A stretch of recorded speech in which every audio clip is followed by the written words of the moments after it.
मेरे सभी सुनने वालों को मेरा प्यार भरा नमस्ते। उम्मीद करता हूँ आप लोग सब बहुत अच्छे होंगे। आज 6 सितंबर है और लगभग 3 दिन पूरे हो चुके हैं जब जीएसटी के रेट्स का रिडक्शन का अनाउंसमेंट हुआ बाय द जीएसटी काउंसिल, और इससे एक positive feeling across the economy, across the country है, एंड एवरीबडी इज़ हैप्पी कि चलो अब चीज़ें सस्ती हो जाएंगी। आज की इस वीडियो में हम लोग यही समझेंगे क्या एक्चुअल में सारी चीज़ें सस्ती होंगी, क्या एक्चुअल में जो जीएसटी का रेट कट हुआ उसका बेनिफिट कस्टमर तक पहुंचेगा, या जो बिजनेसमैन है बेनिफिट वो उठा लेगा। ध्यान रखिएगा, सरकार को इसके अंदर डेफिनेटली रेवेन्यू लॉस है, लेकिन जो भी फ़ायदा है क्या वो फ़ायदा अगर गवर्नमेंट का नुकसान है तो कस्टमर का फ़ायदा होना चाहिए। क्या ये फ़ायदा कस्टमर तक पहुंचेगा या फिर ये फ़ायदा बिजनेसमैन उठा लेगा, इस चीज़ का हम लोग चर्चा या डिस्कशन इस वीडियो में करेंगे। आइए इस वीडियो को हम लोग स्टार्ट करते हैं और आप सबसे रिक्वेस्ट करूंगा कि इस वीडियो को लास्ट तक जरूर देखिएगा, क्योंकि as a customer, as a consumer ये आपके फ़ायदे या आपके नुकसान की बात है। तो आइए मैं इसको ज़रा स्टार्ट करता हूँ। कुछ इमेजेस मैं लेके आया हूँ जो कि न्यूज़ मीडिया से चल रही हैं या जो न्यूज़ में आ रही हैं। पहली एक इमेज में ये वाला लेके आया जहाँ पे हमारे कॉमर्स मिनिस्टर जो कि चार्टर्ड अकाउंटेंट पीयूष गोयल साहब हैं, इन्होंने कहा कि industry must pass on the entire GST rate cut benefit to the consumer. ये बात किसने बोली? हमारे जो मिनिस्टर साहब हैं, कॉमर्स मिनिस्टर हैं, इन्होंने ये बात बोली। तो इसका मतलब ये है कि साहब अगर ये बात ये बोल रहे हैं तो कहीं ना कहीं इनके मन में ये डर है कि शायद ऐसा ना हो, और अगर ऐसा होना ही होता तो इतनी बड़ी बात बोलने की ज़रूरत क्या थी। ये तो बड़ी स्वाभाविक सी बात है कि बेनिफिट कस्टमर को मिलेगा ही मिलेगा, तो इतनी बात बोलने की क्या ज़रूरत थी कि इंडस्ट्री मस्ट पास। ठीक, वो तो लॉ अगर है तो लॉ के हिसाब से तो होना ही चाहिए। चलिए कोई बात नहीं। फिर इसके अंदर अगर आप एक और लाइन को ध्यान से देखें तो इन्होंने यहाँ पे एक लाइन बोली, मैं इसको अंडरलाइन करता हूँ, और इन्होंने कहा that he urged the industry to ensure that every rupee saved through GST reduction is passed on to the consumer. Why a minister is urging? अर्ज क्यों कर रहे हैं भाई? अर्ज करने का मतलब होता है एक फोर्सफुली रिक्वेस्ट करना। क्यों भाई आप फोर्सफुली रिक्वेस्ट क्यों कर रहे हैं? जब एक कानून है और कानूनी तौर पे अगर ये ऐसा होना ही चाहिए तो आपको अर्ज करने की क्या बात है? चलिए ऐसे ही आगे देखते हैं। जब मिनिस्टर साहब की स्टेटमेंट आई तो उसके बाद क्या हुआ? उसके बाद रिलायंस रिटेल का एक न्यूज़ आया। रिलायंस रिटेल कहता है that Reliance retail will pass new GST benefit from day 1। ये किसने बोला? उनके जो भी कर्ता धर्ता हैं, ईशा अंबानी मैडम जी, उन्होंने बोला। और इन्होंने यहाँ पे ये बात बोली that Reliance Retail commits to passing on the benefit of lower GST rate to the consumer from day 1। ये कौन सी तारीख की न्यूज़ है? ये 4 सितंबर की न्यूज़ है, अगर आप यहाँ पे पढ़ पा रहे हैं तो। आज 6 तारीख है। नाउ रिलायंस को ये बात क्यों बोलनी पड़ी भाई? अगर ये कानून है, अगर ये बेनिफिट कस्टमर को देना ही है तो आपको ये बात बोलने की क्या ज़रूरत है? बाकी के जो कानून होते हैं जब आप उनको फॉलो करते हैं तो तब तो आप ये बातें नहीं बोलते, पर ये बात बोलने की क्या ज़रूरत पड़ी? चलो कोई बात नहीं। उसके बाद देखते हैं टाटा मोटर्स। टाटा मोटर्स के साथ भी ऐसे रहा। टाटा मोटर्स ने कल 5 सितंबर को ये स्टेटमेंट दिया रहा था, प्रेस रिलीज दिया, और उन्होंने कहा that Tata Motors to pass on full GST reduction benefit to the customer.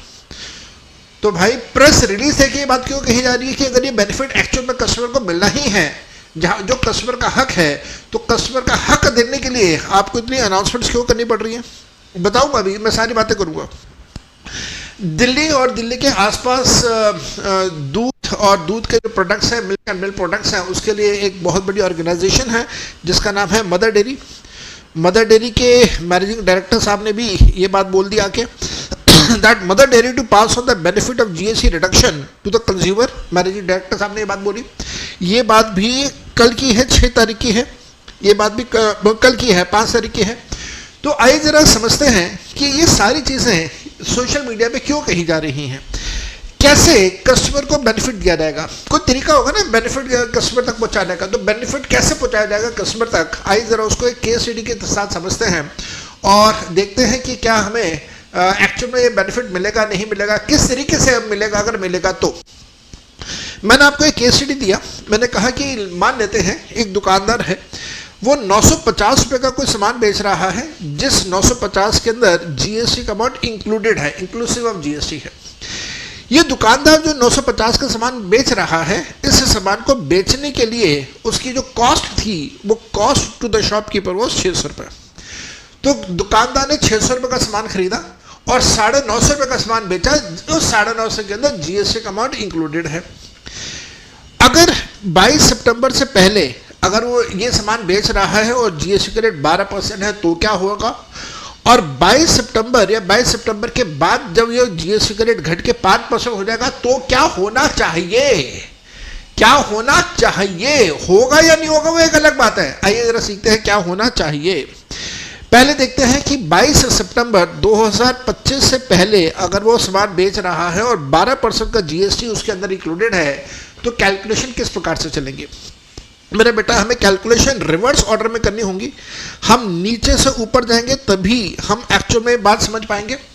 तो हमारे पास यहाँ पे सेल प्राइस है 950 रुपये का, इस 950 के अंदर 12% का जीएसटी इंक्लूडेड है, तो 950 का मतलब हो गया कि अगर 100 रुपये का प्रोडक्ट है तो 12 रुपये का जीएसटी है, तो 112 रुपये हो गया हमारे पास प्रोडक्ट प्लस जीएसटी का amount which is equal to 950 रुपये।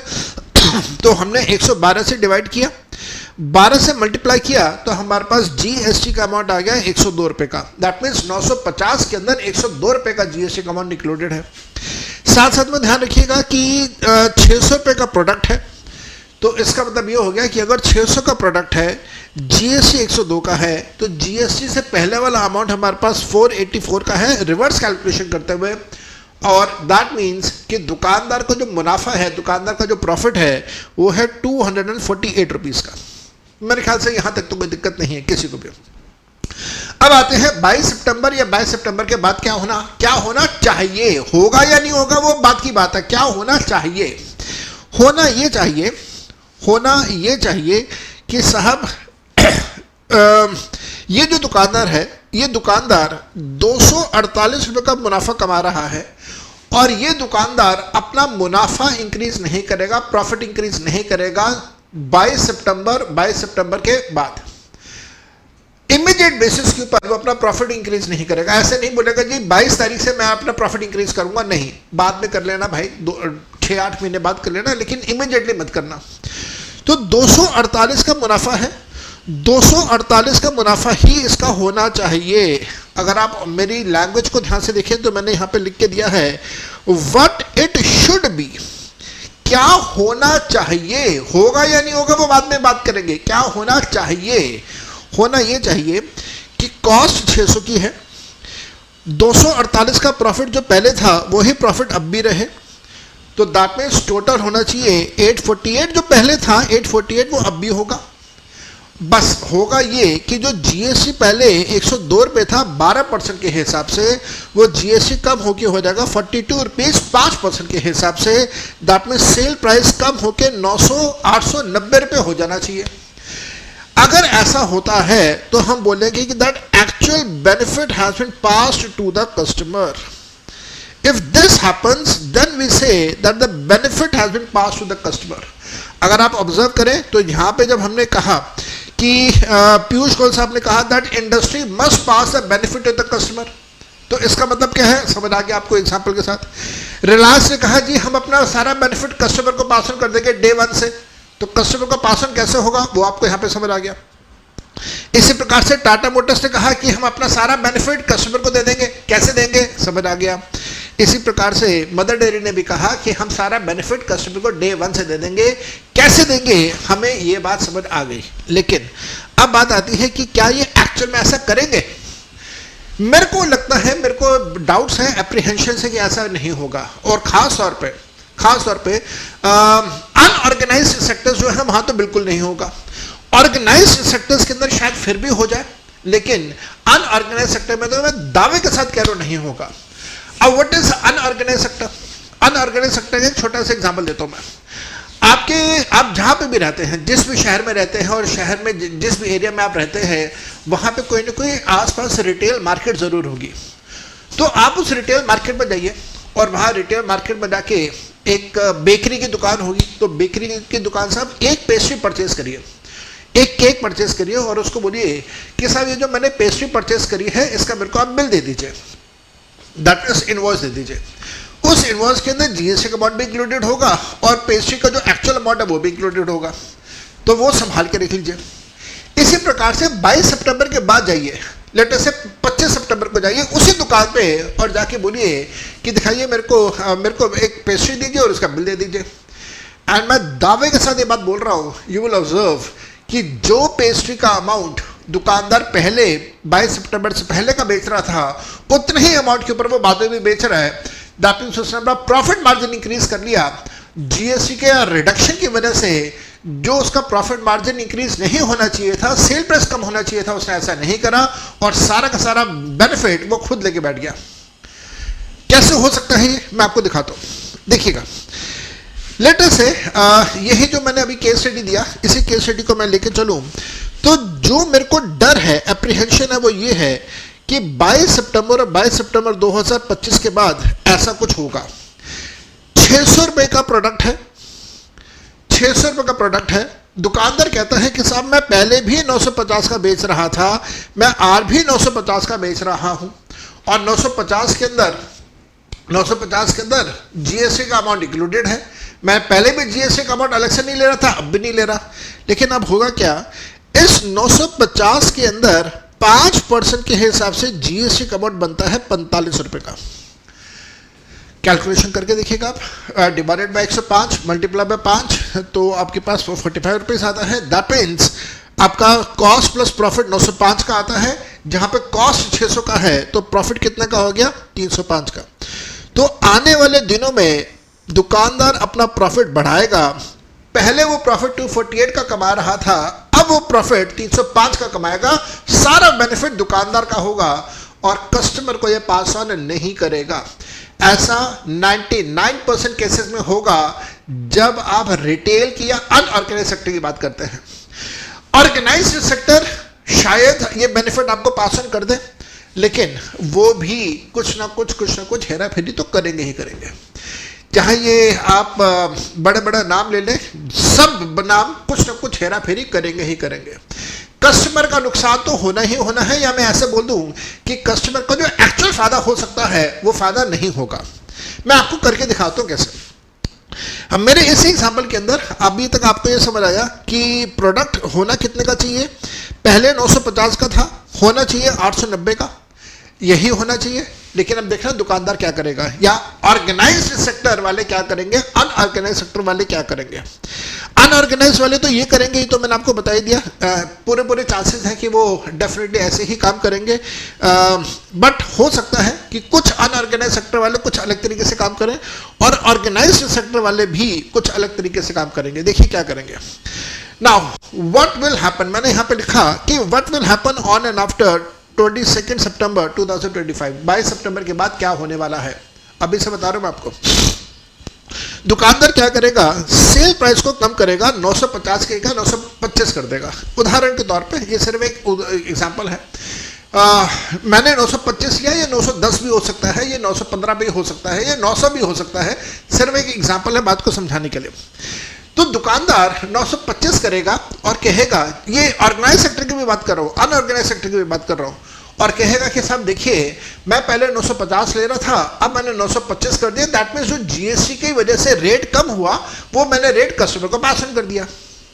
और फिर वो कैलकुलेशन करके दिखाएगा, रिवर्स कैलकुलेशन यहाँ पे भी होगी, जहाँ पे वो कहेगा कि साहब देखिए मेरा जीएसटी का अमाउंट आता है 44 rupees, that is 925 divided by 105 multiply by 5।